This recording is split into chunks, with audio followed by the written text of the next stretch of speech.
আবার আল্লাহ বললেন এই দুনিয়ার জীবনটা হলো মাতাউল গুরুর ওয়া মাল হায়াতুদ দুনিয়া ইল্লা মাতাউল গুরুর। দুনিয়ার জীবনটা হলো সাময়িক ভোগের সামগ্রী, সাময়িক ভোগের বিষয়। আজ আছে কাল নাই, হাতের ময়লা ছেড়ে দিলে সব শেষ, ঠিক কি না?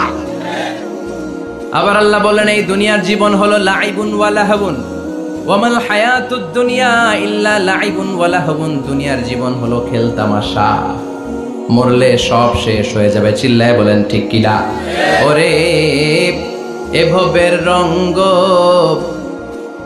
হবে যে ভঙ্গ, সবই সাধেরই অঙ্গ তোমার মাটিতে মিলাবে, জন্মিলে মরিতে হবে, ঠিক কিনা? মাটিতে মিলিয়ে যাবে, কিচ্ছু থাকবে না, লাশ হয়ে যাবে, খুঁজেও পাওয়া যাবে না। আবার আল্লাহ বললেন এই দুনিয়ার দৃষ্টান্ত হলো কামা ইন আনজালনাহু মিনাস সামা। এই দুনিয়ার জীবন আকাশ থেকে পাঠানো পানির মতো। এই পানি দিয়ে দুনিয়াতে গাছ হয়, একদিন গাছগুলো মরে যায়, ভুসি হয়ে যায়, বাতাসের এক ঝাপটায় ভুসিগুলো কই যায়, খুঁজেই পাওয়া যায় না, ঠিক কি না? কোথায় যে চলে যাবে দুনিয়ার জীবন খুঁজেই পাওয়া যাবে না। টিকে থাকবে, অবশিষ্ট থাকবে, আজীবনের জন্য অপেক্ষা করবে একটা কাল, সেটা হচ্ছে আখিরাত। চিল্লায় বলেন ঠিক কি না? আমরা লোভের মধ্যে পড়ে আছি, মহাচ্ছন্ন। কখন যে ডাক চলে আসবে আমরা জানি। চিল্লায় বলেন জানি। ওমাল হায়াতুদ দুনিয়া ইল্লা মাতাউল গুরুর। দুনিয়ার জীবনটা এটা ভোগের সামগ্রী, আজ আছে কাল নাই। কখন যে চলে যেতে হবে কেউ জানি না। আপনাদের এই মাহফিলে আসার আগ দিয়ে এই কিছু সামনে কি রাস্তা যেন বলে এটাকে, এই করুলিয়া বাস স্ট্যান্ডের এদিকেই আমার প্রাইভেট কার যখন যাচ্ছে, আমরা যখন যাচ্ছি, হুট করে আরেকটা গাড়ি এসে একজনকে ধাক্কা মারলো। হুন্ডা গেল একদিকে, সে গেল একদিকে। হঠাৎ দেখি মাথা দিয়ে ফিনকি দিয়ে রক্ত বেরোচ্ছে, আবছা অন্ধকার, গাড়ির আলোতে দেখা যাচ্ছে ফিনকি দিয়ে রক্ত, এরকম রাস্তার পাশ দিয়ে রক্ত বেয়ে বেয়ে পড়ছে। মুহূর্তের মধ্যে এক ধাক্কায় নাই। তার কত চিন্তা ছিল, কত প্ল্যান ছিল জীবন নিয়ে। সুন্দর সংসার করবে, বাবা মার মন মুখ খুশি করবে, সমাজের জন্য অনেক কিছু উপহার দিবে। সামনে নির্বাচন আসতেছে, এটা নিয়ে তার মাথায় টেনশন ছিল না? কে আসবে ক্ষমতায়, কত উৎসব, কত আমেজ, কিন্তু নাই, সব ভঙ্গ করে দিল কে? আজকে রাতে আমাদেরও এরকম ঘটতে পারে কি পারে না? এই মাহফিল থেকে সহি সালামতে বাসায় ফিরতে পারবো গ্যারান্টি লেটার আছে নাকি? আরো আধা ঘন্টা বাঁচবো গ্যারান্টি? আরো 10 মিনিট শ্বাস যেটা নিলাম এটা ফেলতে পারবো গ্যারান্টি? কথা বলেন। আমাল হায়াতুদ দুনিয়া ইল্লা মাতাউল গুরুর। আল্লাহ বললেন এটা ভোগের সামগ্রী। এই দুনিয়ার জীবন খেলতামাশার জীবন, মোহের জীবন। মোহের ভেতরে পড়ে আখিরাতকে তোমরা ভুলে গিয়েছো। দুনিয়া আসল নয়, আসল হলো আখিরাত, ঠিক কি না? এই দুনিয়ার জীবনটা হলো 4টা স্বর্ণের টুকরার 3টা লাশের মতো। মনোযোগ দিয়ে শুনবেন, কয়টা স্বর্ণের টুকরা? লাশ কয়টা? বনি ইসরায়েলের জামানাতে 3 যুবক ভাগ্যের সন্ধানে, ভাগ্য চেঞ্জ করার জন্য কাজের সন্ধানে তারা বের হয়েছে। পথিমধ্যে গুপ্তধন পেয়েছে, 4টা স্বর্ণের টুকরা পেয়েছে 3 জন। কয়জন? কয়টা স্বর্ণের টুকরা? 4টা স্বর্ণের টুকরা পেয়ে মহা খুশি, খুশিতে বাকবাকুম। কে আমাদেরকে পায়? আজকে স্বর্ণের টুকরা ভাগ করে আমরা অনেক ধনী হয়ে যাব। এক বন্ধু বলল পেটে অনেক ক্ষুধা লেগেছে, আগে বাজার থেকে খাবার নিয়ে আয়, তারপরে 3 জন বন্ধু মিলে 4টা স্বর্ণের টুকরা ভাগ করে নিয়ে যাব।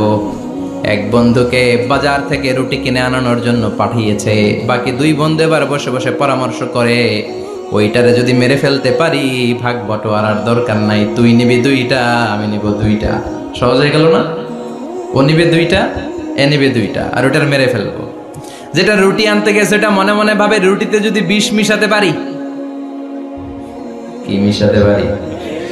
আর ওই 2টারে যদি খাওয়াইতে পারি তাহলে সব আমার, গোটা দুনিয়া আমার, দুনিয়াকে মজা লেলো, দুনিয়া তোমার। যেই চিন্তা ওই কাজ। রুটির মধ্যে বিষ মেখে এনে বন্ধুদের কাছে দিয়েছে। 2 বন্ধু মিলে ওইটারে ঘুষান শুরু করছে। ঘুষাইতে ঘুষাইতে শেষ, একটা শেষ, উইকেট একটা পড়ছে। কয়টা? আর আছে উইকেট কয়টা? ওই 2 উইকেট। কয় ক্ষুধা লাগছে এটারে মারতে, অনেক কষ্ট হয়েছে, আগে খায়া লই। আগে কি করি? ওই দুইটা মিলে ২০ মাখানো রুটি খেতে শুরু করেছে। ২০ খাওয়ার পর ওই ২ উইকেটও শেষ, কেউ নাই। ৩টাই লাশ হয়ে পড়ে আছে, ৪টা স্বর্ণের টুকরা পাশে পড়ে আছে। এটাই হলো দুনিয়ার জীবন। চিল্লায় বলেন ঠিক কিনা? এজন্য আল্লাহ বললেন, গোলাম থাকতে আসো নাই, চলে যাবা। কুল্লু নাফসিন যায়িকাতুল মাউত সুম্মা ইলাইনা তুরজাউন। সবাইকে মরতে হবে, কেউ থাকবে না। এই পৃথিবীতে প্রাণ নিয়ে যারা আগমন করার সুযোগ পেয়েছে সবাই মরবে, আজ হোক কাল, আগে হোক পরে, সবাইকে যেতে হবে। চিল্লায় বলেন ঠিক কিনা? আবার আল্লাহ বললেন, আইনামা তাকুনু ইউদরিকুমুল মাউত। যেখানেই থাকো না কেন মৃত্যু তোমাদেরকে ছাড়বে না। মৃত্যু তোমাদেরকে সাক্ষাৎ করবে, মৃত্যু তোমাদেরকে খুঁজে বের করবে। যদিও সুদূর আকাশ পানে, পালাও সেথায় লাগিয়ে সিঁড়ি। আকাশের উপরে যদি বিশাল সিঁড়ি লাগিয়ে চতুর্থ আকাশে চলে যান, চাঁদের মধ্যে বাড়ি করেন, মঙ্গল গ্রহে বাড়ি করেন, ওই জায়গায় মালাকুল মাউত আপনারে খুঁজে পাবে না। চাঁদেও খুঁজে পাবে। মঙ্গল গ্রহে যদি যান, স্যাটেলাইট, আমাদের একটা বঙ্গবন্ধু স্যাটেলাইট চ্যানেল লঞ্চ করা হয়েছে না, ওইখানে গেলে তো আর নাই মালাকুল মাউত। কথা বলে আল্লাহ বললেন, ওয়াজাআত সাকরাতুল মাউতি বিল হক। মৃত্যুর কষ্ট তোমাদের ছাড়বে না, যেখানেই তোমরা থাকো না কেন মৃত্যু ঠিকই তোমাদের পাকড়াও করবে। চিল্লায় বলেন ঠিক কিনা? আবার মৃত্যুর একটা নির্ধারিত সময় আছে, ওই সময় যখন আসে 1 সেকেন্ড আগেও আসে না, পরেও আসে না। কার কথা? লিকুল্লি উম্মাতিন আজালুন ফাইযা জাআ আজালুহা লা ইস্তাখিরুনা সাআতাও ওয়ালা ইস্তাকদিমুন। মৃত্যুর জন্য একটা নির্ধারিত টাইম আছে, টাইমটারে বেঁধে দিয়েছে কে? ওই টাইমটা যখন চলে আসে 1 সেকেন্ড আগেও আসে না, 1 সেকেন্ড পরেও আসে না, অন টাইম আসে। কিভাবে আসে? On time. কথা বলেন, সবাই বলেন অন টাইম। আরো জোরে বলেন, death will come on time, death never late.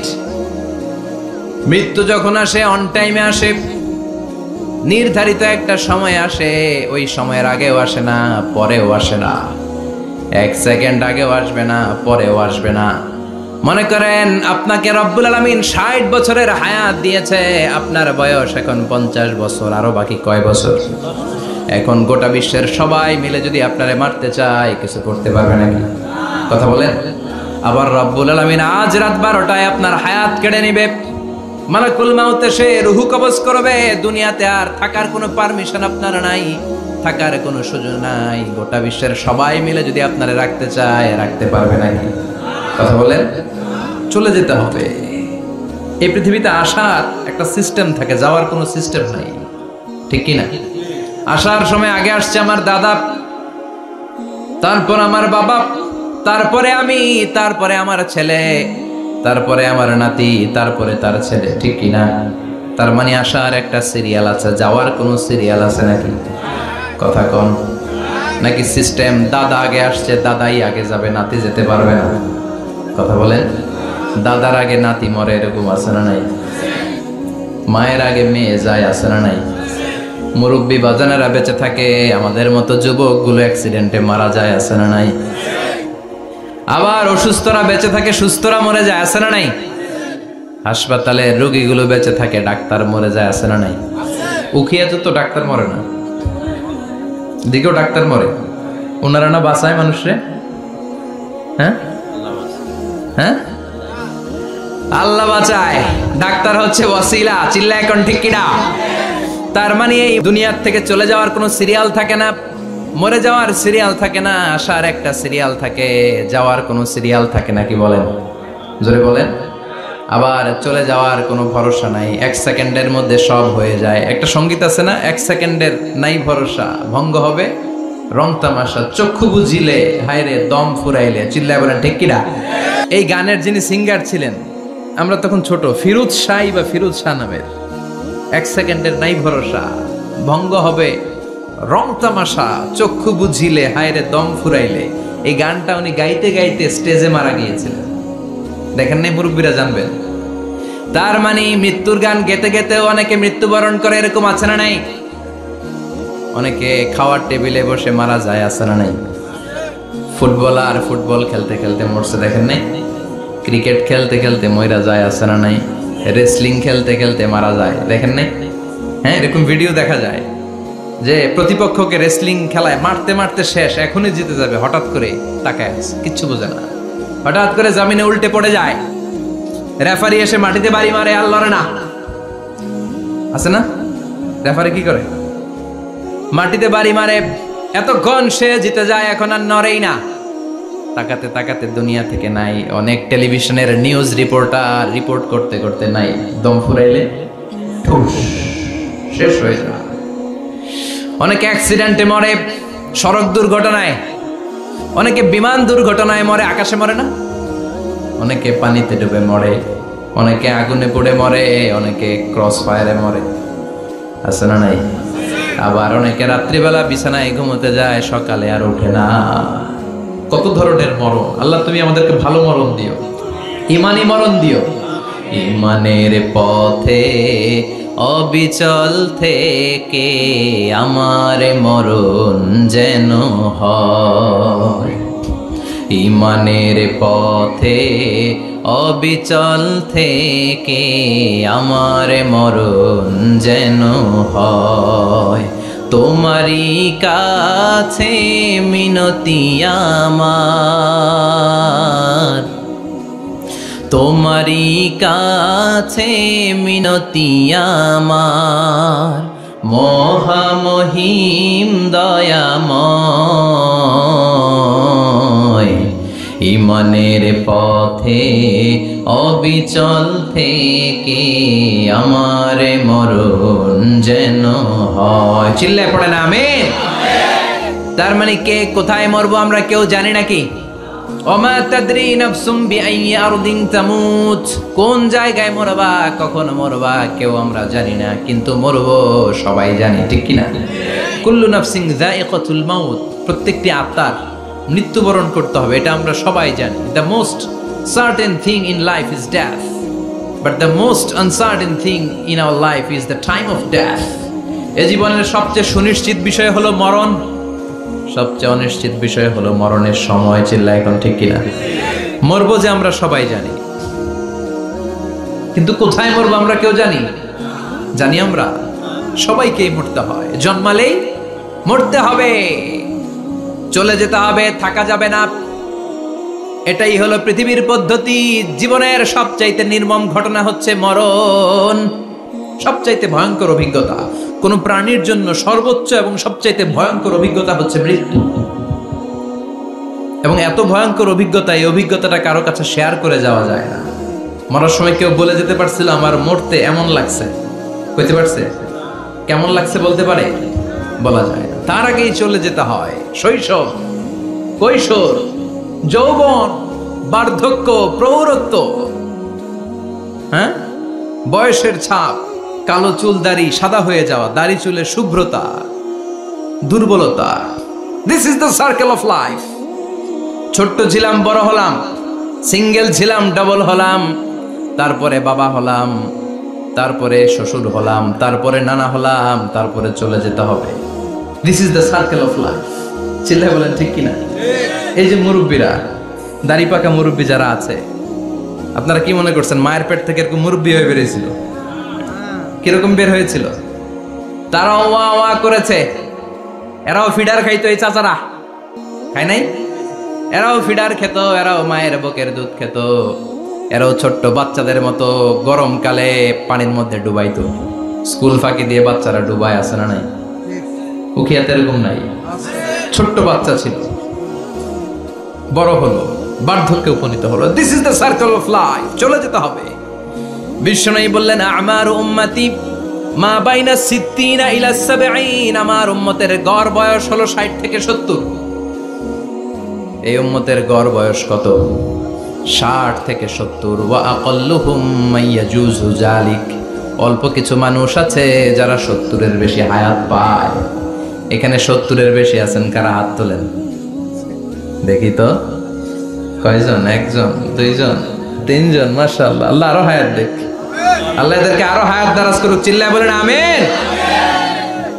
তার মানে আমার উম্মতি মা বাইনা 60 ইলা 70, বিশ্বনবী বললেন এই উম্মতের গড় বয়স 60 থেকে 70, আর 70-এর বেশি হায়াত পাবে। ওয়া আকাল্লুহুম মাইয়াজুজু যালিক, 70-এর বেশি পাবে হাতে গোনা, গুনে বের করে ফেলা যায় 1 জন 2 জন 3 জন, বাকি সব 60-এর আগে নাই। ঠুস চিল্লা এখন ঠিক কিনা? বাংলাদেশের গড় হায়াত কত মানুষের? 60। বিশ্বনবীর কথার সাথে মিলে গেছে, চিল্লায় পড়েন সুবহানাল্লাহ। এই জন্য বিশ্বনবী বলেন এই যে মুরব্বীদের দাড়ি পাকে, এই যে রাস্তায় অ্যাক্সিডেন্ট হয়, এই যে ক্যান্সারে আক্রান্ত হয়ে লোকজন মারা যায়, তার উপরেও কি টনক নড়ে না? এরপরেও কি বিবেকে ধরে না যে তোমাকে চলে যেতে হবে? আকসিরু যিকরা হাযিমিল লাযযাত, জীবনের সব স্বাদকে পানসা করে দেয় ওই মরণকে স্মরণ করো। মরণকে স্মরণ করলে জাহান্নাম বরণ করা লাগে না, চিল্লায় বলেন ঠিক কিনা? আবার আল্লাহ বললেন গোলাম, স্পেশাল একজন ফেরেশতা আমি মরণের জন্য সিলেক্ট করলাম, নাম মালাকুল মাউত। তাকে আমরা আজরাইল বলে চিনি। এই মালাকুল মাউত তার বাহিনী নিয়ে নির্ধারিত টাইমে গোটা বিশ্বের সব মানুষের রূহ কবজ করে। অন টাইম নাকি দেরি করে? মালাকুল মাউত আগেও আসে না, পরেও আসে না। সুবহানাল্লাহ পড়েন। সাইয়েদনা সুলাইমান আলাইহিস সালামের জামানাতে ওনার এক ওয়াজির ছিল, মন্ত্রী। ওই মন্ত্রীকে নিয়ে উনি বৈঠক করতেন। ওনার সময় উনি মালাকুল মাউতের সাথে বৈঠক করতেন। শুনতেছেন? আপনাদের মনোযোগ আছে তো? উনি বৈঠকে বসেছেন, মালাকুল মাউতও বসা, ওয়াজিরও বসা। হঠাৎ মালাকুল মাউত ওয়াজিরের দিকে বড় বড় চোখ করে তাকাচ্ছে। বড় বড় চোখ করে তাকানোতে ওয়াজির ভয় পেয়েছে। হঠাৎ মালাকুল মাউত চলে গেল। ওয়াজির বলে, ও সুলাইমান আলাইহিস সালাম, এই যে লোকটা বড় বড় চোখ করে আমার দিকে তাকালো, এটা কে? সাইয়েদনা সুলাইমান বলে, হাদা মালাকুল মাউত। যে বর্ণনাটা বলছি এটা হাদিস না, এটা হচ্ছে ইসরাইলিয়া, জিউস ট্র্যাডিশন। কোরআন হাদিসের সাথে কোনো দ্বন্দ্ব নাই, তাই বর্ণনা করা যাবে। বিষ্ণু বলেছেন বাল্লিগু আন্নি ওয়ালাউ আয়া, আবার বলেছেন ওয়া হাদিসু আন বনি ইসরাঈল ওয়ালা হারাজ। বনি ইসরাইলের ট্র্যাডিশন বর্ণনা করো, জিউস ট্র্যাডিশন বর্ণনা করো, এতে কোনো সমস্যা নাই। ওয়াজির বলে, ও সাইয়েদনা সুলাইমান, বড় বড় চোখ করে যে তাকালো লোকটাকে? সাইয়েদনা সুলাইমান বলে, হাদা মালাকুল মাউত, এটা মৃত্যুর ফেরেশতা। ওয়াজিরের কলিজায় পানি নাই। এটা কি ফেরেশতা? শুনে তো পিলে চমকে গিয়েছে। কয় কি? মালাকুল মাউত তো আমার চিনে ফেলাইছে, বাড়ি চিনে ফেলছে, আমার খবর আছে। সাইয়েদনা সুলাইমান আলাইহিস সালাম জিনদেরকে দিয়ে কাজ করাতেন, মেঘমালাকে দিয়ে কাজ করাতেন, বিশাল সিংহাসন নিয়ে পৃথিবীর প্রাচ্য থেকে পাশ্চাত্যে ঘুরে বেড়াতেন। সাইয়েদনা সুলাইমানকে ওয়াজির বলে, ও সুলাইমান, মেঘমালাকে আদেশ করে দেন, আমি আর এই ফিলিস্তিনের ভূখণ্ডে থাকতে চাই না। আকাশের মেঘমালার উপরে আমারে বসিয়ে দেন, আর বলে দেন আমারে নিয়ে যেন আকাশের মেঘমালা হিন্দুস্তানের ওই দূর পর্বতে রেখে আসে। আকসা আল হিন্দ, হিন্দের সবচেয়ে দূরবর্তী জায়গায় যেন আমারে রেখে আসে। সাইয়েদনা সুলাইমান বললেন, আকাশের মেঘ যাও, আমার ওয়াজিরকে নিয়ে হিন্দুস্তানের একটা উপদ্বীপে রেখে আসো। রেখে আসা হলো। কিছুক্ষণ পর মালাকুল মাউত সাইয়েদনা সুলাইমানের কাছে হাজির। সাইয়েদনা সুলাইমান বললেন, ও মালাকুল মাউত, কই ছিলা? কই, একটু আগে হিন্দুস্তান থেকে আপনার ওয়াজিরের রূহ কবজ করে আসছি। সুবহানাল্লাহ পড়েন। এটা আবার কেমন কথা, তুমি ওইখানে গেলা কেন? কয়, রব্বুল আলামিন কিছুক্ষণ আগে আমার কাছে পয়গাম পাঠিয়েছে, যাও সাইয়েদনা সুলাইমানের ওয়াজিরের রূহটা কবজ করো। কবজ করার জায়গা হলো হিন্দুস্তানের উপদ্বীপ। কোন জায়গায়? মালাকুল মাউত এসে দেখে সুলাইমান নবীর সাথে মিটিং করে। ওয়াজির কার সাথে মিটিং করে? সুলাইমান নবীর সাথে। কিন্তু ফরমানে লেখা রূহ কবজ করতে হবে কোথায়? হিন্দুস্তানে। সুবহানাল্লাহ কইবেন না? এই জন্য বড় বড় চোখ করে আমি তাকিয়েছি, আর মনে মনে ভাবলাম টাইম তো নাই, কারণ মৃত্যু তো অন টাইমে হতে হয়, এখনই ওর রূহ কবজ করতে হবে। কেমন করে ওইখানে যাবে আমি জানি না, আমি আগে চলে যাব। মালাকুল মাউত চলে গেল, যে দেখে ওই জায়গায় ওয়াজিরও হাজির। সাথে সাথে রূহ কবজ করে আল্লাহর কাছে চলে গিয়েছে। পড়েন সুবহানাল্লাহ। এজন্য আল্লাহ বললেন, মালাকুল মাউত আমি নির্ধারণ করে দিয়েছি, পৃথিবীর প্রতিটি মানুষ মালাকুল মাউতকে দেখবে, চাক্ষুষ দেখবে, ভালো হলেও দেখবে, খারাপ হলেও দেখবে। কার কথা? ভালো মানুষ যদি হয়, আল্লাহওয়ালা যদি হয়, ইসলাম প্রিয় যদি হয়, ডানপন্থী যদি হয়, মৃত্যুর সময় মালাকুল মাউত আলা সূরাতি শাবিন আলা আহসানি সূরা, একজন যুবকের আকৃতিতে চমৎকার ধবধবে সাদা একটা জুব্বা পরে জান্নাত থেকে জান্নাতি কাফন নিয়ে হানুত মিন হানুতিল জান্নাত জান্নাতের সুগন্ধি নিয়ে মুমূর্ষু রোগীর মাথার সামনে এসে বসে যায় আর দেহটার ইঙ্গিত করে বলে ইয়া আইয়াতুহান নাফসুত তাইয়্যিবা, ও পবিত্র আত্মা। আরেক বর্ণনায় এসেছে ইয়া আইয়াতুহান নাফসুল মুতমাইন্নাহ, ও প্রশান্ত আত্মা, উখরুজি ইলা মাগফিরাতিম মিনাল্লাহ, আল্লাহর ক্ষমার দিকে বের হয়ে আসো। উখরুজি ইলা মাগফিরাতিম মিনাল্লাহি ওয়া রিদওয়ান, আল্লাহর ক্ষমার সন্তুষ্টির দিকে রূহটা বের হয়ে আসো। স্মুথলি বলার সাথে সাথে মুমিনের দেহ থেকে রূহটা বের হয়ে আজরাইলের হাতে চলে যায়। স্মুথলি বলার সাথে সাথে স্বাচ্ছন্দ্যে আনন্দে মুমিনের দেহ থেকে রূহটা সা করে বের হয়ে মালাকুল মাউতের হাতে এসে পড়েন সুবহানাল্লাহ। আল্লাহ এমন মৃত্যু তুমি আমাদের নসিবে রেখে দিও, চিৎকার করে পড়েন আমিন। আর যারা ইসলাম মানে নাই, আর যারা কোরআন মানে নাই, আর যারা দিন কায়েমের আন্দোলন করে নাই, দিনকে ভালোবাসে নাই, বাম আর রামপন্থী ছিল, নাস্তিক ছিল, ইসলাম বিরোধী ছিল, তাদের কাছেও মালাকুল মাউত আসে কি আসে না? চিল্লায় বলেন আসে কি আসে না? তাদের কাছেও আসে, কিন্তু আলা সূরাতি আকবাহি রাজুল, একজনের চেহারা যত ভয়ঙ্কর হতে পারে, যত নিকৃষ্ট হতে পারে, এরকম ভয়ঙ্করতম নিকৃষ্ট দুর্গন্ধওয়ালা একটা চেহারা নিয়ে আসে। রিজলাহু ফিল আরদ, পা থাকে জমিনে, রাসুহু ফিস সামা, হাদিসের বর্ণনা, পা দুইটা জমিনে, মাথা আকাশে। এসে ধমক দিয়ে জালিমের মাথার সামনে এসে বলে ইয়া আইয়াতুহান নাফসুল খাবিসা, হে পাপাত্তা,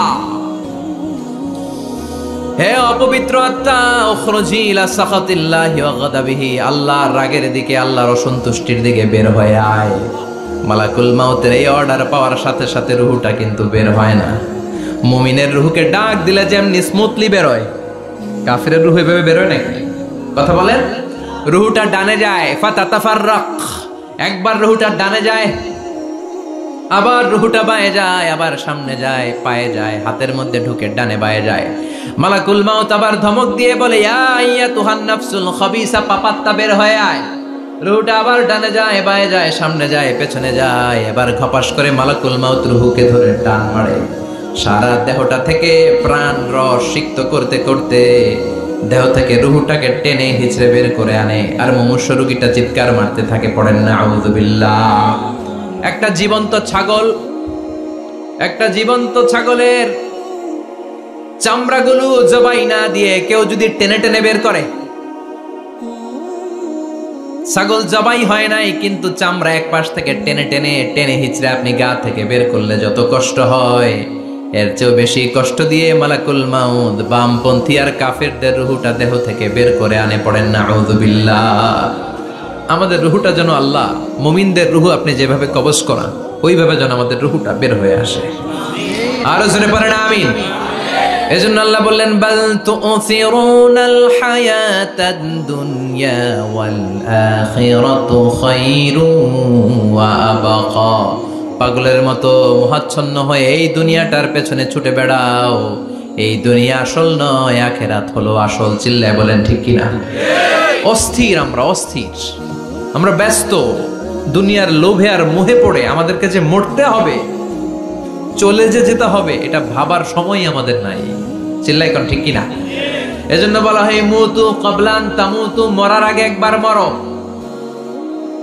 হাসিবু ক্বাবলান তুহাসাবু আলাইক, তোমার হিসাব কিয়ামতের দিন করার আগে তুমি তোমার হিসাব করো। জীবনে কি কি পাপ করেছি আমি জানি, আমার চেয়ে ভালো কেউ জানে না। চিল্লায় বলেন ঠিক কিনা? কি কি অন্যায় করেছি আমার হৃদয়ের মধ্যে কথাগুলো আছে না নাই? পৃথিবীর কেউ না জানলেও আমি জানি কি জানি না? পৃথিবী না জানুক আমি তো জানি, আমি কি পাপ করেছি হায়। পৃথিবী না জানুক আমি তো জানি, আমি কি পাপ করেছি হায়। আমার পাপের করলে বিচার, বাঁচার উপায় নাই আমার। দয়াময় প্রভু মাফ করো আমায়,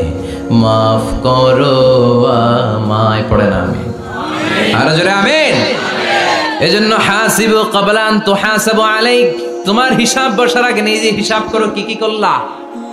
আসল মরণের দিন শটান হয়ে তো শুয়ে পড়ো ভাই, মরার আগে আরেকবার মরো। মরার আগে আরেকবার কি করবেন কথা বলেন? মরার আগে কি করতে হবে? হঠাৎ একদিন বিছানায় শটান হয়ে শুয়ে যান, চক্ষুটা বন্ধ করেন, ভাবেন মরে গিয়েছেন, এই তো মালাকুল মাউত চলে এসে রুহটা নিয়ে গেল। আত্মীয় স্বজন চিৎকার চেঁচামেচি শুরু করে দিল, কান্নার রোল পড়ে গেল চারদিকে। মাইকের মধ্য দিয়ে, মসজিদের মাইকে অ্যানাউন্স হয়, অমুক এলাকার নিবাসী অমুক ভাই আমাদের মধ্যে দুনিয়ায় নাই, তার জানাজা হবে এশার নামাজের পর। সবাই এসে রুহের মাগফিরাত করেন। সবাই আপনারে দেখতে আসবে, কেঁদে কেঁদে লোকজন আপনারে কবর দিতে আসবে। চিল্লায় বলেন ঠিক কি না? কেঁদে কেঁদে সবাই আসবে দেখার জন্য। ছেলেগুলো কাঁদবে, স্ত্রী কাঁদবে, বাবা মা কাঁদবে, বন্ধু বান্ধব কাঁদবে, আর ঘরের মধ্যে রাখা হবে না। এবার আপনাকে গোসল দেওয়ার পালা। চক্ষু বন্ধ করে চিন্তার দরকার আছে না নাই? কথা বলেন। হঠাৎ করে, হঠাৎ করে শুনবি একদিন আমার মৃত্যুর খবর। কেঁদে কেঁদে আসবে সবাই দিতে আমায় কবর, দিতে আমায় কবর। ঠিক কি না? একটু চোখটা বন্ধ করে ভাবেন, আপনাকে গোসল দেয়া হবে, জামাগুলো খোলা হবে। এত টাকা দিয়ে যে দামি গোসলখানা টাইলস লাগিয়ে ঘরে বানালেন, আপনার শেষ গোসলটা কি ওই দামি গোসলখানায় হবে? লাশ যেখানে ধোয়া হয় ওই জায়গায় ধোয়া হবে। আপনাকে কাফন পরানো হবে। আপনার কলিজার টুকরা ছোট বাচ্চাটারে বলা হবে, আব্বু দেখে যাও তোমার বাবারে শেষবারের মতো দেখো। আপনার বাবা মা শেষবারের মতো একটা নজর দিয়ে আপনার চেহারাটা দেখে নিবে। বন্ধু বান্ধবরা শেষবারের মতো একবার আপনারে দেখে নিবে। জানাজার জায়গায় নেওয়া হবে। হবে না এই ঘটনাটা আমাদের? হ্যাঁ, হবে কি না? হাজার হাজার মানুষ শেষ বিদায় দেওয়ার জন্য আসবে। চারটা তাকবীর দিয়ে ইমাম নামাজ শুরু করবে। আল্লাহু আকবার, আল্লাহু আকবার, আল্লাহু আকবার, আল্লাহু আকবার বলে নামাজ শুরু করবে। নামাজ শেষ, এবার পালকিতে করে কবরে যাওয়ার পালা। যেতেই হবে, যেতেই হবে। পালকিতে করে লোকজন নিতে শুরু করবে। কবরস্থানের ওই জায়গায় যেখানে মানুষ বছরে মানুষ না মরলে যায় না, ওই গহীন নিঝুম কবরস্থানে ঢুকানো হবে। পালঙ্ক থেকে নামিয়ে আপনার জন্য করে রাখা আগ থেকে কবরটার মধ্যে শুইয়ে দেয়া হবে। উপরে বাঁশ দিয়ে ছাউনি, শেষবারের মতো সবাই দেখে বাঁশের ছাউনির উপরে মাটি চাপা দিবে। ঠিক কিনা? চলে যাবে সবাই, কেউ নাই, অন্ধকার, শুধু অন্ধকার। এই অন্ধকার যেন শেষ হতে চায় না। এই ঘটনা ঘটবে না আমাদের? কথা বলে ঘটবে কিনা? এজন্য মরার আগে এগুলো চিন্তার দরকার আছে না নাই? মরার আগে আরেকবার মরার দরকার আছে না নাই? এজন্য রব্বুল আলামিন বলেন, বাল তুসিরুনাল হায়াতাদ দুনিয়া ওয়াল আখিরাতু খায়রুন ওয়া আবকা।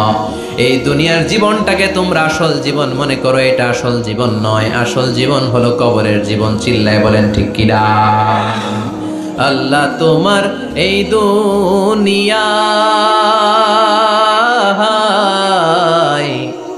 আল্লাহ তোমার এই দুনিয়ায় কেউ আসে কেউ চলে যায়, তবু তোমার ভয়ে কারো কাঁদে না হৃদয়।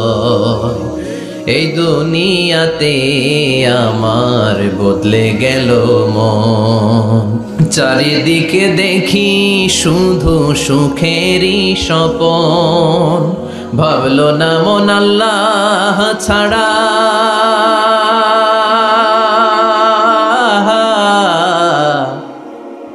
ভাবলো না মন আল্লাহ ছাড়া নেই কোনো উপায়। তবু তোমার ভয়ে কারো কাঁদে না হৃদয়, ঠিক কিনা? আসে আর চলে যায়। প্রতিদিন মাইকে অ্যানাউন্স শুনি, অমুক এলাকার অমুক লোক নাই। দাদা গেল, বাবা গেল, বড় ভাই গেল, আত্মীয় স্বজন গেল, আমাকেও যেতে হবে, এই চিন্তা মাথায় নাই। চিল্লা এখন, ঠিক কিনা? এজন্য লাইফটা হলো one time, one chance, second কোনো চান্স আপনাকে দেয়া হবে নাকি? কাফেররা বলবে, ইয়া রাব্বি আরেকটা সুযোগ দেন, লাউ আন্না লানা কাররা ইয়ানি মাররা, আল্লাহ আরেকটা সুযোগ যদি পেতাম দুনিয়াতে ভালো করে আসতাম। আল্লাহ বলবেন, ইন্নাহা কালিমাতুন কাইলুহা, এটা শুধু তাদের মুখের কথা, তাদেরকে আবার সুযোগ দিলেও তারা কিচ্ছু করবে না। চিল্লা এখন, ঠিক কিনা? এজন্য একটা চান্স আমরা পেয়েছি, এই দুনিয়ার ওয়ান চান্সে আমরা ভয় পাবো একজনকে। চিল্লায় বলেন, তিনি কে? এজন্য যেতে আমাদেরকে হবে। এই মরণ থেকে পালানোর কোনো সুযোগ কেউ পালাতে পারে নাই। এই মরণ হলো আখিরাতের প্রবেশদ্বার। মরণ নামক পালকিতে চড়ে আমরা কবরের ভেতরে ঢুকি। মরণ হলো প্রথম পর্ব, কবর হলো দ্বিতীয় পর্ব। যেরকম, ঠিক কিনা? এজন্য বিশ্বনবী বললেন, আল কবর রাউদাতুম মিন রিয়াদিল জান্নাহ আও হুফরাতুম মিন হুফারিন নার। কবর হলো কারো জন্য জান্নাতের বাগান, কারো জন্য জাহান্নামের গর্ত। আমরা বলি, আল্লাহ আমাদের কবরটারে জান্নাতের বাগান বানাও। আর জোরে পড়েন আমিন। আবার বিশ্বনবী বললেন, ইন্নাল কবরা আউয়াল মানজিল মিন মানাজিলিল আখিরাহ। কবর হলো আখিরাতের মানজিলগুলোর প্রথম মানজিল।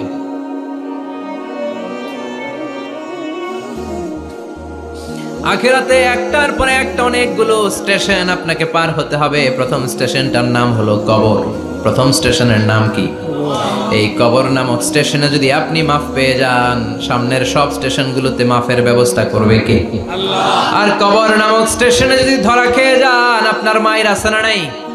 লাশটাকে যখন রাখা হয়, লাশটা চিনে কে আমারে রাখলো, কে আমাকে ধৌত করলো, কে আমারে কাফন পড়ালো। এজন্য বিশ্বনবী বলেছেন, মুমূর্ষের সামনে বসে বসে পড়ো, লা ইলাহা ইল্লাল্লাহু মুহাম্মাদুর রাসূলুল্লাহ। লাকিনু মাউতাকুম লা ইলাহা ইল্লাল্লাহ। মুমূর্ষের সামনে দাঁড়িয়ে দাঁড়িয়ে পড়ো, লা ইলাহা ইল্লাল্লাহ। এই লা ইলাহা হচ্ছে জীবিতদের জন্য কালিমা, আর আমরা মরার পরে এই জিকির করি, ঠিক কি না? আমাদের দেশের অনেক জায়গায় লাশ নিয়ে কবরে যাওয়ার সময় লা ইলাহা পড়ে না। না, এটা আগের জিকির, মরার আগের জিকির। মরার আগে আপনাকে অ্যানাউন্সমেন্ট দিতে হবে, আল্লাহ ছাড়া কোনো ইলাহ নাই, বিশ্বনবী হচ্ছেন শেষ নবী এবং রাসূল। চিল্লায় বলেন, ঠিক কি না? লাশটাকে যখন রেখে দেয়া হয়, বিশ্বনবী যত মানুষকে কবরে রেখেছেন তারপরে দাঁড়িয়েছেন আর বলেছেন, ইস্তাগফিরু লিআখিকুম, তোমার ভাইদের জন্য তোমরা দোয়া করো। ফাইন্নাহুল আনা ইউসআল, এখনই তাকে কবরে সওয়াল করা হবে। কবরে প্রশ্ন আছে না নাই? কথা বলেন। বিশ্বনবী খাদিজাতুল কুবরা, ওনার প্রথম স্ত্রী খাদিজাতুল কুবরা তাহেরাকে কবরের মধ্যে রেখে দিয়ে কাঁদতে শুরু করলেন। চোখের পানি ছেড়ে অনেক দোয়া করলেন। দোয়া শেষে সব সাহাবারা ঘরে ফিরে যায়, বিশ্বনবী যায় না। সাইয়েদনা আবু বকর বললেন, ও নবী চলেন ঘরে যাই। অনেক তো দোয়া করলেন। বিশ্বনবী বললেন, আবু বকর তুমি যাও, আমি যাব না। এইটা সাধারণ মহিলা না, এটা বিপদের দিনের সঙ্গিনী খাদিজা। মক্কায় যখন আমার কেউ ছিল না, খাদিজা আমারে ভুলে নাই। 3 বছর কাফিররা আমাকে জেলখানায় বন্দি রেখেছে, নাম শিয়াবে আবি তালেবের জেলখানা। আমার স্ত্রী ওই জেলখানার জীবনেও আমারে ছাড়ে নাই। আমার সাথে 3 বছর খাদিজাও জেল খেটেছে। এই একটাই মহিলা, যেই মহিলাকে আল্লাহ আরশের উপর থেকে সালাম দিয়েছে, মহিলাটার নাম খাদিজা। আল্লাহু আকবার। আমার সব সন্তান আল্লাহ খাদিজার পেট থেকে দিয়েছে। ফাতেমাতুজ জোহরা খাদিজার মেয়ে, জাইনাব খাদিজার মেয়ে, উম্মে কুলসুম খাদিজার মেয়ে, রুকাইয়া খাদিজার মেয়ে, আবুল কাসেম বিশ্বনবীর ছেলে খাদিজার ছেলে, আব্দুল্লাহ যাকে তাইয়্যিব এবং তাহের নামে আমরা চিনি, সেও খাদিজার ছেলে। সুবহানাল্লাহ। ও আবু বকর, আমার এই কলিজার টুকরা প্রিয়তমা খাদিজারে রেখে দিয়ে কেমনে বাসায় যায়? তুমি যাও, আমি দাঁড়িয়ে থাকবো। এখনই মুনকার নাকির এসে খাদিজারে প্রশ্ন করবে, আমি দেখবো খাদিজা উত্তর দিতে পারে কিনা। আর প্রশ্নের উত্তরে যদি ভুল করে ফেলে, কবরের উপর থেকে আমি নিজে প্রশ্নের উত্তর দিয়ে দেব। এজন্য কবরের আযাব থেকে বিশ্বনবী পানাহ চেয়েছেন। বিশ্বনবী বলেছেন, আল্লাহুম্মা ইন্না নাউযু বিকা মিন আযাবিল কবর। ও আল্লাহ, কবরের আযাব থেকে তুমি আমাদেরকে বাঁচাও। পড়ে না আমিন। কবরে মুমিনদেরকে 4টা প্রশ্ন করা হবে, কাফিরদেরকে 3টা প্রশ্ন। চিৎকার করে বলেন মুমিনের প্রশ্ন কয়টা? আর জোরে বলেন। প্রথম প্রশ্ন, মার রব্বুক, তোর রবের নাম কি? আমরা কি বলবো? আল্লাহ আমারে রব, এই রবি আমার সব, দমে দমে তনু মনে তারি অনুভব। আল্লাহ আমারে রব, এই রবি আমার সব। পড়েন আমিন।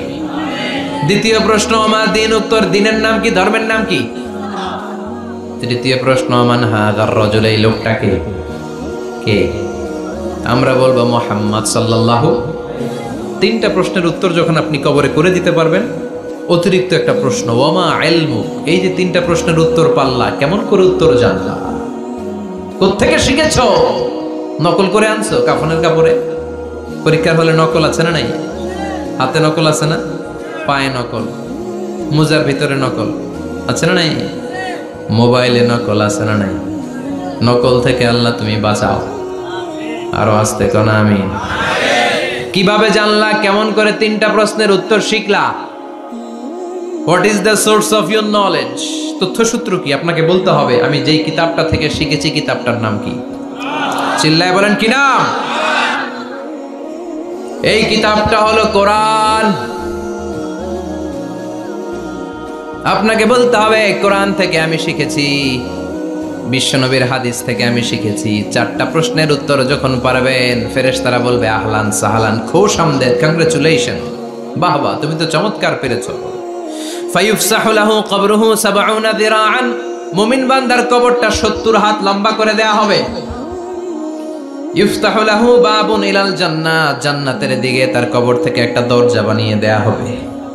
জান্নাতের সুঘ্রাণ ঠান্ডা বাতাস এসে তার কবরের ভিতরে ঢুকতে শুরু করবে। ইউলবাসু লিবাস মিন আহলিল জান্নাহ, জান্নাতীদের পোশাক তার গায়ের মধ্যে পরিয়ে দেয়া হবে। আল্লাহু আকবার।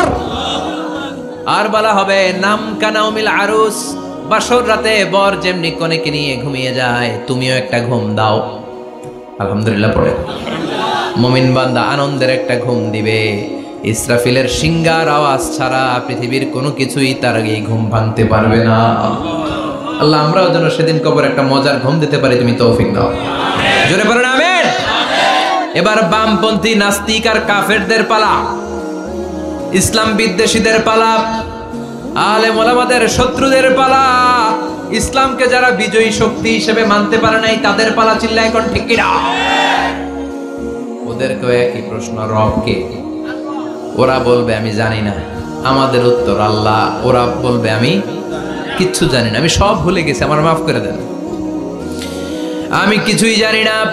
তবে আমি ইসলাম বিরোধীদের সাথে চলতাম, যারা ইসলাম রে বাস দিত আমি তাদের সাথে স্লোগান দিতাম। এরকম ডাকাইত আছে না নাই? দ্বিতীয় প্রশ্ন, আমার দিন, তোমার ধর্মের নাম কি? কয় আমার ধর্ম নাই, আমার ধর্ম কর্ম নাই, আমি খালি দুনিয়া কে মজা লেলো, দুনিয়া তোমারই হ্যায়, আমি খালি দুম্মা চলে দুম। আছে না নাই? আমি শুধু মৌজ মাস্তিতে ব্যস্ত ছিলাম, আমার দুনিয়া নাই, দিন নাই, আখেরাত নাই, রবকে আমি জানি না, ধর্মকে জানি না। ইসলাম বিরোধী রাজনীতি আমি করতাম, মাও সেতুংয়ের রাজনীতি, কার্ল মার্কসের রাজনীতি, বুশের রাজনীতি, ডোনাল্ড ট্রাম্পের রাজনীতি, বামপন্থীদের রাজনীতি। চিল্লায় কর ঠিক কিনা? কোনো ধর্ম নাই। এই লোকটাকে চিনো কিনা বলো। বিশ্বনবীর চেহারা দেখিয়ে বলা হবে এই লোকটাকে, কয় জানি না। এরে আমি মানতাম না, এরে আমি গালে দিতাম। এরকম জাহান্নামের নরকীট আর পিতৃ পরিচয়হীন জারদ সন্তান বাংলার দেশেও আছে না নাই? এই মহামানবটাকে গালি দিয়ে পৈশাচিক আনন্দ পায়। পত্রিকায় লিখে, ব্লগের মধ্যে লিখে, ইন্টারনেটে কার্টুন বানিয়ে বানিয়ে পৈশাচিক ফুর্তি করে। এগুলো জাহান্নামের কীট, এগুলো জারদ সন্তান, বাপ মায়ের ঠিক নাই। আমার নবীরে যারা গালি দেয় এগুলোর বাপ মায়ের ঠিক আছে? এগুলোর কোনো গোড়া আছে? এগুলোর কোনো শেকড় আছে? এগুলো আগাছা। চিৎকার করে বলো ঠিক কিনা? বলবে আমি জানি না। ফেরেশতারা বলবে দাঁড়া, আমরা জানি। তোর সাথে কেমন আচরণ করতে হবে আমাদেরকে ট্রেনিং দিয়েছে কে? এবার শুরু হবে মাইর। কি শুরু হবে? কথা বলেন, মাইর। ফায়ুদরাবু বিমা তারিকা মিন হাদিদ, লোহার হ্যামার দিয়ে শুরু হবে মাইর। এক একটা হ্যামারের বাড়িতে মাথাটা ফেটে চূর্ণ বিচূর্ণ হয়ে যাবে, দেহটা জামিনের ভেতরে 70 গজ দেবে যাবে, ওর চিৎকারে কবরস্থানটাও থারথার করে কাঁপবে। আবার জামিনকে বলা হবে ইলতাইমি, চাপা দে। জামিনে ঢুকে যাওয়ার পরে জামিনের এই পাশ থেকে একটা চাপা, মাটি চাপা, বাম দিক থেকে মাটি চাপা, 2 চাপায় ডান দিকের পাজর বায়ে চলে যাবে, বাম দিকের পাজর ডানে চলে আসবে, ওর চিৎকারে কবরস্থানটা থারথার করে কাঁপবে। আল্লাহ, এই ধরনের পরিস্থিতি থেকে তুমি আমাদেরকে বাঁচাও। আরো চিৎকার করে বলেন আমিন। এজন্য কবরের এই প্রস্তুতি নেওয়ার দরকার আছে না নাই? কোরআনের পক্ষে থাকার দরকার আছে না নাই? ইসলামের পক্ষে থাকার দরকার আছে না নাই? ইসলামী আন্দোলনের সাথে থাকার দরকার আছে না নাই? ইসলামের বিজয় চাওয়ার দরকার আছে না নাই? যে লোক ইসলামের বিজয় চায় না, যে লোক চায় না ইসলাম দিয়ে দেশ শাসিত হোক, যে লোক চায় না কোরআনটা সংসদ ভবনে নেতৃত্ব দেখ, তার অন্তরে ঈমান থাকতে পারে নাকি? চিল্লায় বলেন পারে? যে ঈমান প্রয়োজনে জ্বলে ওঠে না, যে ঈমান সত্যনের কথা বলে না,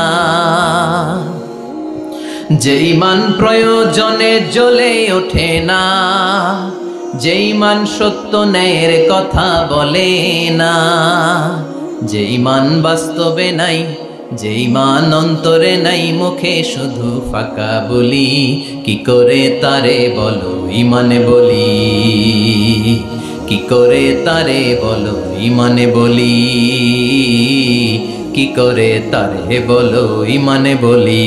ঠিক না?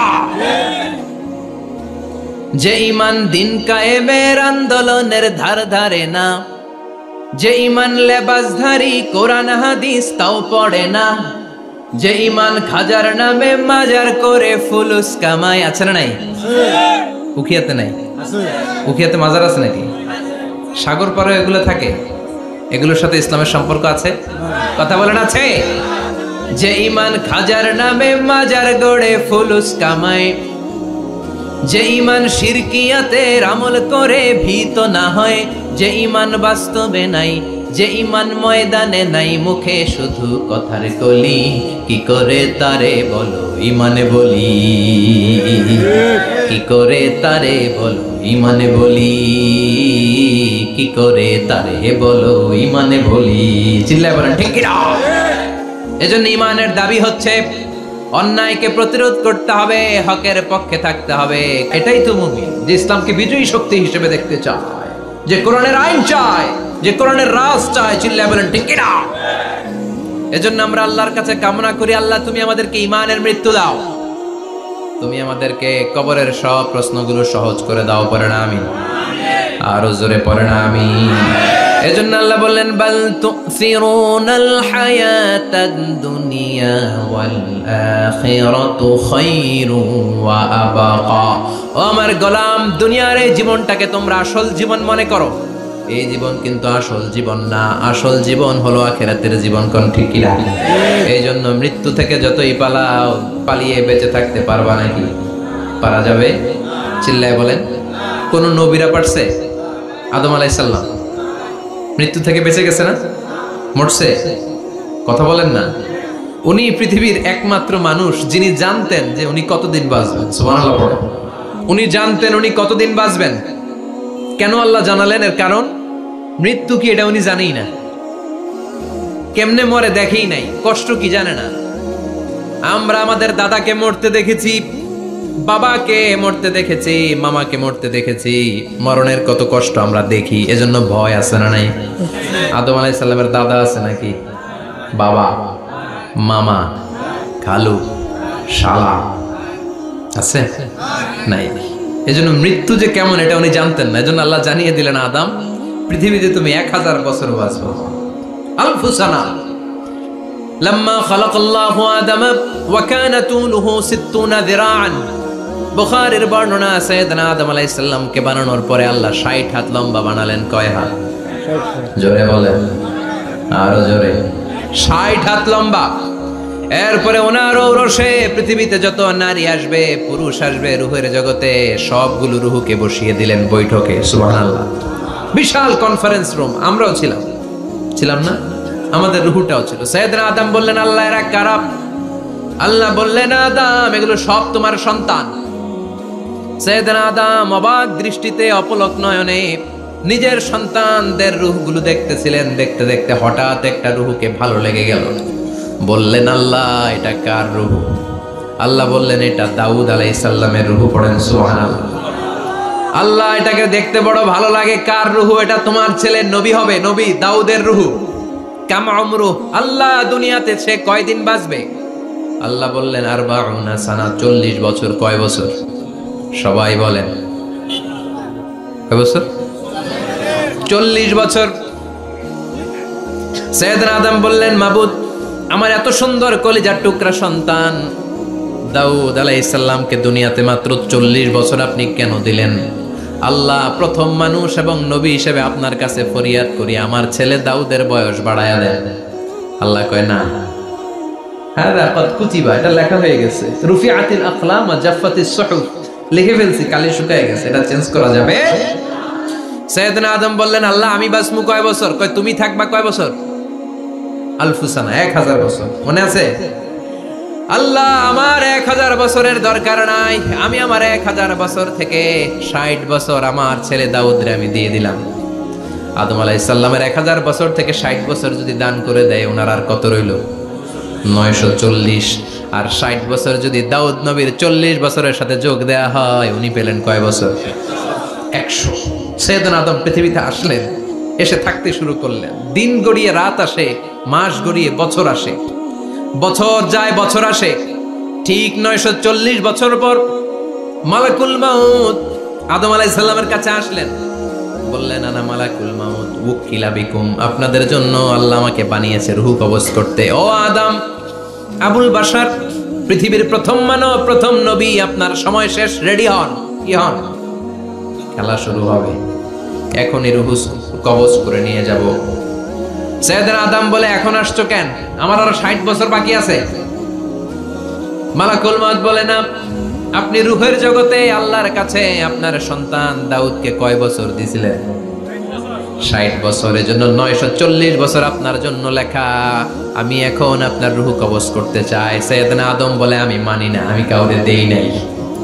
60 বছর আমি দেই নাই, আমি আরো বাঁচবো, আমি আরো বাঁচবো, 60 বছর আমি বাঁচবো, আমি দেইটাই নাই। মিয়া যাও।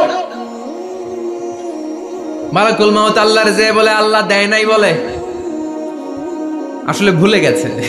আসলে আফাতুল ইলমি আন নিসিয়ান, মানুষ ভুলে যায়, মানুষ বড্ড ভুলে যায়। আমরা অনেক সময় খাইয়াও কই খাই নাই। অনেক কিছু আপনি দিছিলেন, কিন্তু ভুলে যাই। গলার নিচ দিয়ে নামার পরে কই তুমি কিচ্ছু দাও নাই। আছে না নাই? নাসিয়া আদম ফানাসিয়া বানু, আদম আলাইহিস সালাম ভুলে গেছেন, তাই আমরাও ভুল করি, ঠিক কি না? এজন্য আমাদের নেতারাও বলে, এটা দেব ওটা দেব, নির্বাচনের পর সব ভুলে যায়। আছে না নাই? ওই যে আদম আলাইহিস সালাম ভুলছে, আমরাও ভুলে যাই। ওনাদের দোষ কি?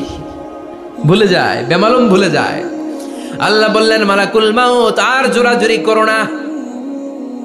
940 নয়, ঠিক 1000 বছর পরে আদমের কাছে যাবা। আমি আমার আদমের ভাগ্যে এই জিনিসটাই রেখে দিয়েছিলাম রে মালাকুল মাউত। আমি আগ থেকে এটাই রেখেছি, আমি জানতাম সে বলে যাবে। চিল্লা এখন সুবহানাল্লাহ। তার মানে পৃথিবীর সবচাইতে লম্বা মানুষ, 60 হাত লম্বা, এত শক্তিশালী আদম আলাইহিস সালাম শ্রীলঙ্কাতে প্রথম নেমেছিলেন। এক লাফ দিলে আধা মাইল চলে যাইতেন। সুবহানাল্লাহ। কি লম্বা মানুষ! থাকতে পারছে? কথা নাই। ঘুমে ধরছে? শেষ করে দেই। হ্যাঁ, আরো কয়েক মিনিট চলবে? চলবে চলবে। তাকবীর দেন, লিল্লাহি তাকবীর। আদম আলাইহিস সালাম চলে গেলেন। ওনার পরের নবী ইদ্রিস আলাইহিস সালাম, উনি মরে নাই। ইদ্রিস আলাইহিস সালাম মরছে। কে বলছে? উনিও মরেছেন। তবে ওনার মৃত্যুর আজীব এক ঘটনা আছে, অনেক লম্বা কথা। এক ফেরেশতার সাথে ওনার বন্ধুত্ব হয়েছিল। বলেছিলেন, আমি আকাশ দেখতে চাই, আল্লাহর কাছে অনুমতি চাই। আল্লাহ বলল, ঠিক আছে, ইদ্রিসকে আকাশে ঘুরাও। প্রথম আকাশে ঘুরলেন, দ্বিতীয় আকাশে ঘুরলেন, তৃতীয় আকাশে ঘুরলেন, চতুর্থ আকাশে ঘুরলেন। ইন দ্য মিন টাইম চতুর্থ আসমানে মালাকুল মাউত পৃথিবীর দিকে নেমে আসছিল। ওই ফেরেশতা বলে, মালাকুল মাউত আপনি কই যান? মালাকুল মাউত বলে, একটু আগে আল্লাহ ফরমান জারি করেছে, চতুর্থ আসমানে আমার নবী ইদ্রিসের রূহ কবজ করো। সুবহানাল্লাহ। আমি বললাম, আল্লাহ আপনার পাঠানো নবী সৈয়দনা ইদ্রিস থাকে দুনিয়ায় চতুর্থ আসমানে পামুক হই। আল্লাহ কয় কথা নাই, দৌড় দে। আমি দৌড় দিলাম, এসে দেখি ইদ্রিস আলাইহিস সালাম এখানে রেডি। সুবহানাল্লাহ। ওয়া রাফা'নাহু মাকানান আলিয়্যা। ইদ্রিস আলাইহিস সালামের রূহ কবজ দুনিয়ায় হয় নাই, চতুর্থ আকাশের মধ্যে হয়েছে। একটু চিৎকার করে পড়বেন সুবহানাল্লাহ। এরপরে সুলাইমান আলাইহিস সালাম, উনি তো মরে নাই, মরছে। উনি জিন চালাইতো, উনিও মরবে। শক্তিশালী একজন নবী ছিল। উনি মালাকুল মাউতকে বলেছিলেন, মালাকুল মাউত আমার মৃত্যুর সুয়াইয়া সামান্য কিছু আগে আমারে বইলো, আমার একটা কাজ আছে। মালাকুল মাউত মৃত্যুর কিছু সময় আগে এসে বলল, সুলাইমান টাইম ইজ আপ, সময় শেষ, অল্প কিছু সময় বাকি, কি করবেন করেন। সাইয়েদনা সুলাইমান জিনদেরকে ডাকলো, ও জিনেরা, বিশাল একটা প্রজেক্ট আছে, প্রজেক্টে কাজ শুরু করো। আর কিছু জিনকে বলল, চারদিকে গ্লাস ফিটিং করা একটা রুম বানাও। সাইয়েদনা সুলাইমান আলাইহিস সালাম গ্লাস ফিটিং করা রুমের ভেতরে ঢুকলেন। এই রুমে ঢুকার দরজা নাই, হাতে একটা লাঠি নিলেন। কি নিলেন? লাঠির মধ্যে ভর করে দাঁড়িয়ে রইলেন আর জিনদের দিকে তাকিয়ে রইলেন। জিনেরা এত বদমাশ ছিল, সাইয়েদনা সুলাইমান দাঁড়িয়ে না থাকলে কাজ করতো না। ছিল ফাঁকিবাজ। কি ছিল? দাঁড়ায় না থাকলে আজও লোকজন কাজ করতে চায় না, ঠিক কিনা? মালিক দাঁড়ায় থাকলে ঠিকই কাজ হয়ে যায়। সুলাইমান আলাইহিস সালাম লাঠির মধ্যে ভর দিয়ে দাঁড়িয়ে রইলেন আর বললেন, কাজ করো। জিনেরাও কাজ শুরু করলো। ওদিকে মালাকুল মাউত এসে বলো, সুলাইমান সময় তো শেষ। সুলাইমান বলে, সমস্যা নাই, রূহ কবজ করো। উনি লাঠির মধ্যে ভর দিয়ে দাঁড়িয়ে রইলেন। গ্লাস ফিটিং করা রুমের ভিতরে কোরআন সাক্ষী। মালাকুল মাউত ওইভাবে লাঠিতে ভর দেওয়া অবস্থায়, দাঁড়ানো অবস্থায় সাইয়েদনা সুলাইমান আলাইহিস সালামের রূহ কবজ করে নিলেন। উনি এমন ভাবে দাঁড়িয়েছেন, রূহ চলে গেল, লাশ হয়ে দাঁড়িয়ে রইলেন। লাঠির মধ্যে দাঁড়িয়ে আছেন, জমিনের মধ্যে লুটিয়ে পড়ে নাই। সুবহানাল্লাহ। জিনগুলো দূর থেকে ভাবলো, বস তো দাঁড়ায় আছে। কে দাঁড়ায় আছে? জিনেরা মনে করছে বস দাঁড়ায় আছে, কাজ করতে হবে। করতে করতে পুরা প্রজেক্টের কাজ শেষ। ইন দ্য মিন টাইম ঝিঝি পোকা, উই পোকা, যেই পোকা কাঠ খেয়ে ফেলে, এই কাঠ খাওয়ার পোকা সুলাইমান আলাইহিস সালাম লাঠির ভেতরে ঢুকে লাঠিও খেয়ে ফেলেছে। সাইয়েদনা সুলাইমান আলাইহিস সালাম ধপাস করে জমিনে পড়েছে। আর জিনেরা কয়, হায় হায়, খালি খালি কাম করছে এতদিন। সুবহানাল্লাহ কইবেন না? সুলাইমান আলাইহিস সালাম বাঁচতে পারেন, চলে গেলেন। মুসা আলাইহিস সালাম মরছে। উনি মরবে কেন? উনি তো খালি মারে। মরছে এক থাপ্পড়ে। ফেরাউনের বাবুর্চি নাই, মুখের আগে হাত চলতে কয়েকজন, এর মধ্যে মুসা আলাইহিস সালাম আছে না নাই? মালাকুল মাউত মানুষের আকৃতিতে অনুমতি না নিয়ে ঘরের ভেতরে ঢুকে গেল। ঢুকে বলে, আনা মালাকুল মাউত, আমি মৃত্যুর ফেরেশতা। তো কি চাও?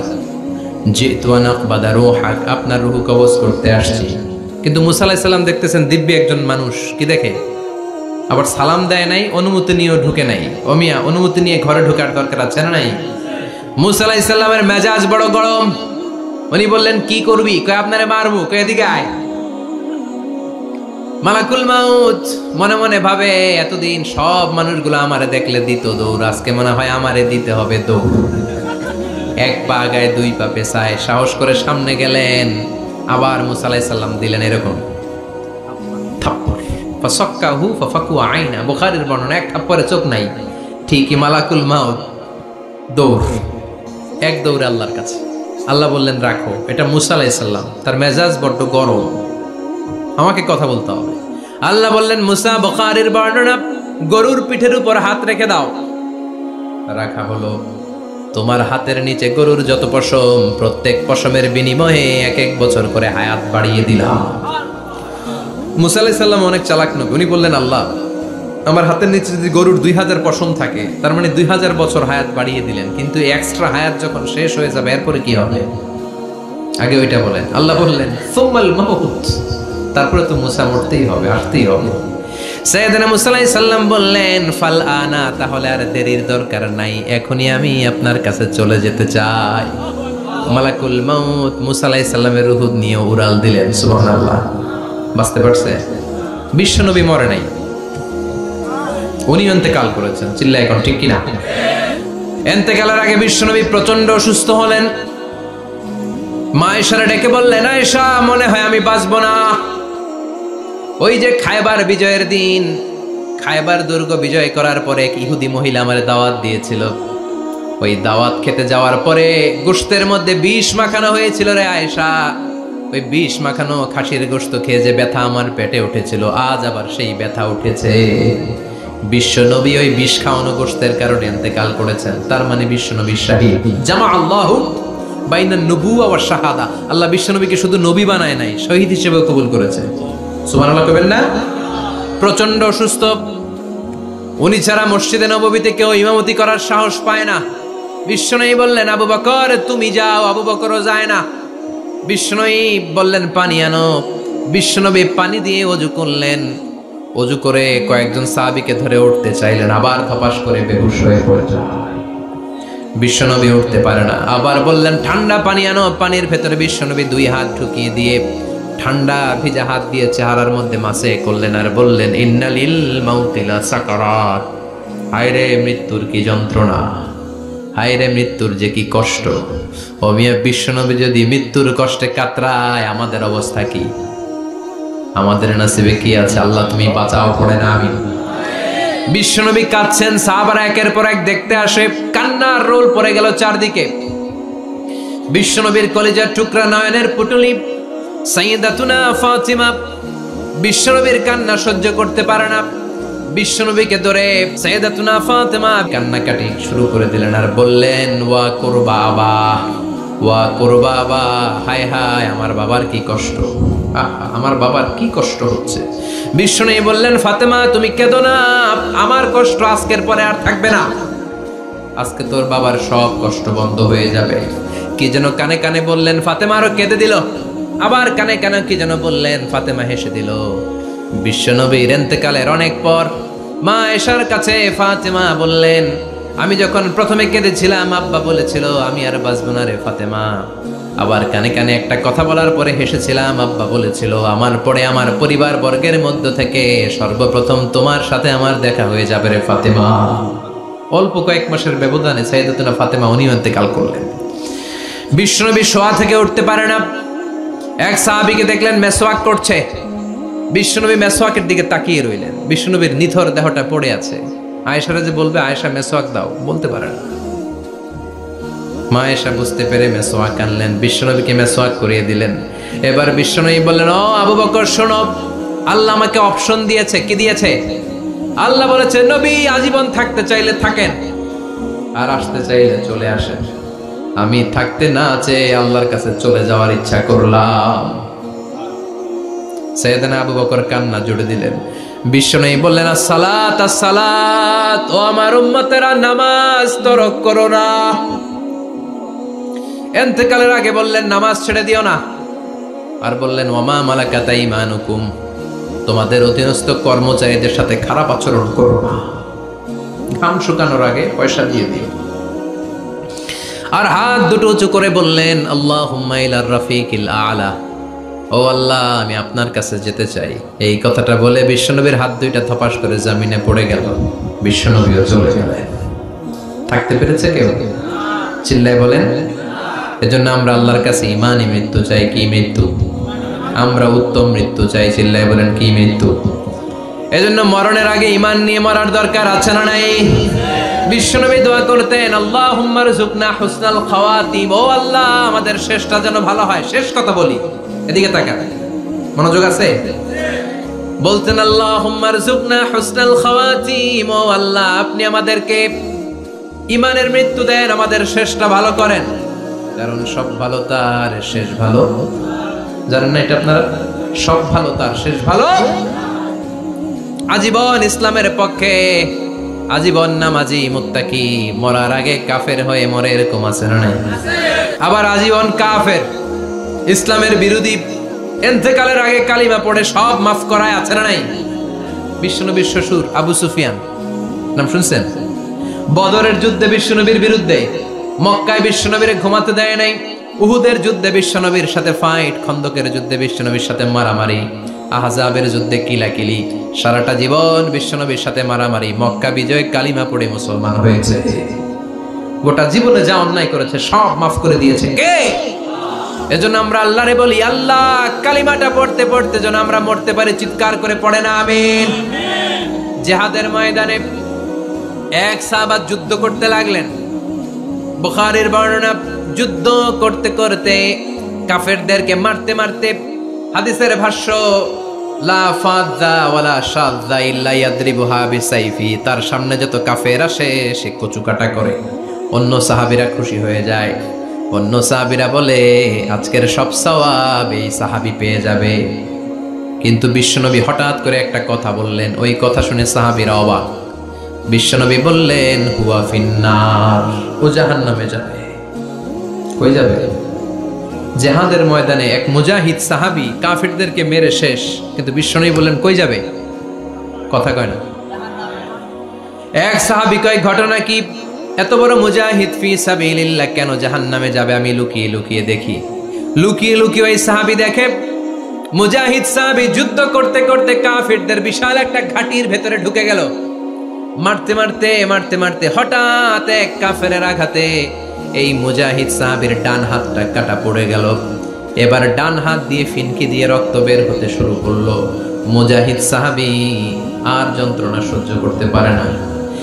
যন্ত্রণা সহ্য করতে না পেরে কাতরাতে কাতরাতে নিজের হাতের ছুরিটাকে জমিনের মধ্যে গেড়ে দিয়ে ছুরির উপরে ছাপিয়ে পড়ল। পেটের এই দিক দিয়ে ঢুকে ওপাশ দিয়ে বের হয়ে গেল, এফার ওপার হয়ে গেল, মানে আত্মহত্যা করলো। ঠিক কি না? জাহান্নামী না? কথা কয়। লুকিয়ে লুকিয়ে যে সাহাবা দেখেছে চিৎকার দিয়ে বিশ্বনবীর কাছে যেয়ে বলে আশহাদু আন্নাকা রাসূলুল্লাহ, ও নবী আপনি যে আসল নবী কোনো সন্দেহ নাই। আমি লুকিয়ে লুকিয়ে দেখেছি ওই মুজাহিদ সাহাবা বেঁচে নাই, সে কাফেরের আঘাতে শহীদ হয় নাই, নিজের পেটে নিজে ছুরি ঢুকিয়ে আত্মহত্যা করেছে। আজীবন বিশ্বনবীর সাথী, মরার আগে জাহান্নামী। আমরা কেউ জানি না আমাদের শেষটা কেমন হবে, এজন্য আমাদের শেষটা ভালো হোক। ভেরি সেন্সিটিভ ইস্যু, আমাদের শেষটা ইমানের হোক। এখন যেমনি মাথা ঠিক আছে বুদ্ধিমত্তার সাথে শাহাদাত বাক্যের উপর যেন আমরা মরতে পারি, আমরা পড়ি আমিন। চিল্লায় পড়ে না আমিন। কি করে বুঝবেন মৃত্যুটা ভালো হলো? এক নাম্বার আলামত আন-নুতকু বিশ-শাহাদা, মরার আগে আওয়াজ করে জিকির করে কেউ যদি পড়তে পারে লা ইলাহা ইল্লাল্লাহু মুহাম্মাদুর রাসূলুল্লাহ সাল্লাল্লাহু, এটা হচ্ছে আলামাতু হুসনিল খাতিমা। আপনার মৃত্যুটা যে ভালো মৃত্যু হয়েছে এটার আলামত। কি মৃত্যু? সবাই বলেন ভালো মৃত্যু আমরা চাই কি চাই না? ভালো মৃত্যুর এক নাম্বার আলামত কালিমা পড়ে যদি মরতে পারে। বিশ্বনবী বলেন মান কানা আখিরু কালামিহি লা ইলাহা ইল্লাল্লাহ, যে ব্যক্তির সর্বশেষ কথাটা হবে, বাক্যটা হবে লা ইলাহা ইল্লাল্লাহ, দাখালাল জান্নাহ, সে জান্নাতি হয়ে যাবে। সুবহানাল্লাহ পড়েন। এরপরে বিশ্বনবী বললেন আল মুমিনু ইয়ামুতু বিজাবি ইরকিল জাবিন, মুমিন যখন মারা যায় তার কপাল ঘেমে যায়। সুবহানাল্লাহ পড়েন। হাত ঘামে না, পা ঘামে না, মুমিনের কপাল ঘামে। সুবহানাল্লাহ। এজন্য কেউ মারা গেলে কপালের মধ্যে হাত দিবেন, দেখবেন ওই ঘামের মধ্যে একটা জান্নাতি ঘ্রাণ আছে। সুবহানাল্লাহ। আল্লাহ আমরা যখন মরে যাব আমাদের কপালটা যেন এরকম ঘেমে যায়। আমিন পড়েন আর জোরে আমিন। আল মুমিনু ইয়ামুতু বিআরাকিল জাবিন, মুমিন মারা গেলে তার কপাল ঘামে। কপাল ঘামলে বুঝতে হবে এটা ভালো মৃত্যু, ইমানি মৃত্যু। চিল্লায় বলেন ঠিক কি না? এরপরে বিশ্বনবী বললেন ফি লাইলাতিল জুমা, জুমার রাতে যদি মরে, আও ফি শাহরি রমাদান, কিংবা রমজান মাসে যদি মরে, আও ফি সাফারিল হজ, কিংবা হজের সফরে যদি মরে। বাংলার জমিন থেকে অনেক হাজিরা হজ করতে যায়, অনেকে ওইখানে যে আরাফাতের ময়দানেও মারা যায়, এরকম হাজি আছে না? খুশনসিব, এটা খুশনসিব। আলহামদুলিল্লাহ পড়ে। এরপরে বিশ্বনবী বললেন মাউতু শাহাদা, আল্লাহর রাস্তায় জিহাদ করে কালেমার বাণীকে উপরে তুলে ধরার জন্য কেউ যদি শাহাদাতের পেয়ালা পান করে, শাহাদাতের মৃত্যুর চাইতে ভালো মৃত্যু আর হতে পারে? শাহাদাতের মৃত্যুর চাইতে শ্রেষ্ঠ মৃত্যু আছে নাকি? কথা বলেন। আমরা শহীদ হতে চাই কি চাই না? আমাকে শহীদ করে ওই মিছিলে শামিল করে নিও, আমাকে শহীদ করে সেই মিছিলে শামিল করে নিও, যে মিছিলের নেতা মীর হামজা, খোবায়েবে খাব্বাব, আল্লাহর কাছে তারা অতি প্রিয়, শামিল করে নিও, আমাকে শহীদ করে সেই মিছিলে শামিল করে নিও। পড়েন আমিন। শাহাদাতের তামান্না যেই মুমিনের অন্তর নাই, অন্তরের ভেতরে নাই, ওই লোক কি মুমিন হতে পারে নাকি? মান সাআলাল্লাহ শাহাদা, বিশ্বনবী ফরমান, যে ব্যক্তি আল্লাহর কাছে শাহাদাতের মৃত্যু চায়, বাল্লাগাহুল্লাহু মানাজিলাশ শুহাদা ওয়া ইন মাতা আলা ফিরাশিহি, কেউ যদি আল্লাহর কাছে শাহাদাত অন্তর থেকে কামনা করে, রব্বুল আলামিন ওই ব্যক্তিকে শাহাদাতের মর্যাদায় নিয়ে যাবেন, যদিও সে বিছানায় পড়ে পড়ে মারা যায়। বিছানায় পড়ে মারা গেছেন, কিন্তু অন্তরে কামনা ছিল, আল্লাহ আমার তুমি শাহিদ হিসেবে কবুল করো। শাহিদদের কাতারে আপনারা দাঁড় করায় দিবে কে?